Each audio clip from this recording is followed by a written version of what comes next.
கீழ்பவானி கால்வாய் சீரமைப்பு பணிகளுக்கு விதிக்கப்பட்ட தடையை நீக்கி உயர்நீதிமன்றம் உத்தரவிட்டுள்ளது. கீழ்பவானி கால்வாய் சீரமைப்பு பணிகளுக்காக விதித்த இடைக்கால தடையை நீக்க கோரி தமிழ்நாடு அரசு மனு அளித்தது. கால்வாய் சீரமைப்பு பணிகள் 2 ஆண்டுகளில் முடிக்கப்படும் என உயர்நீதிமன்றத்தில் தமிழ்நாடு அரசு விளக்கம் அளித்துள்ளது. வயநாடு அருகே நிலச்சரிவு ஏற்பட்ட பகுதிகளில் மீட்புப் பணிகள் நடைபெற்று வரும் நிலையில் மீண்டும் கனமழை பெய்ய தொடங்கியுள்ளதால் மீட்புப் பணிகளில் தொய்வு ஏற்பட்டுள்ளது.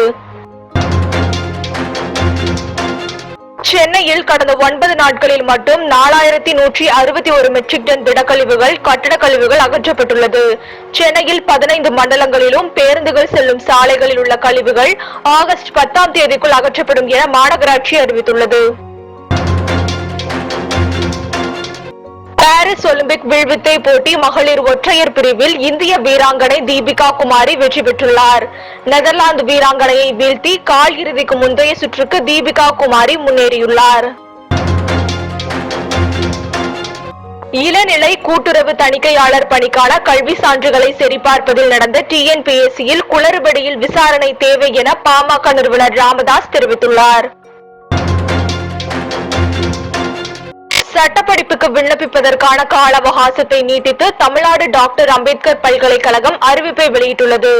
2 ஆண்டு LLB படிப்புக்கு ஆகஸ்ட் 5ஆம் தேதி வரையும், 3 ஆண்டு முதுகலை சட்டப்படிப்புக்கான அவகாசம் ஆகஸ்ட் 10ஆம் தேதி வரையும் நீட்டிக்கப்பட்டுள்ளது. மதுரையில் குண்டர் சட்ட அறிவுரை கழகத்தை 2 மாதங்களில் அமைக்க உயர்நீதிமன்ற மதுரை கிளை உத்தரவிட்டுள்ளது.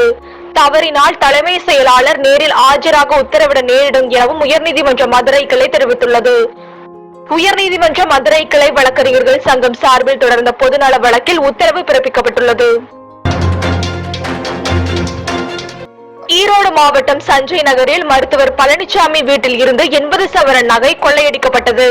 தனது குடும்பத்துடன் பழனிசாமி சென்னை சென்றிருந்த நிலையில் கொள்ளையர்கள் கைவரிசை காட்டியுள்ளனர். பழனிசாமி அளித்த புகாரை அடுத்து CCTV பதிவுகளை கொண்டு வீரப்பன் சத்திரம் போலீசார் விசாரணை மேற்கொண்டு வருகின்றனர்.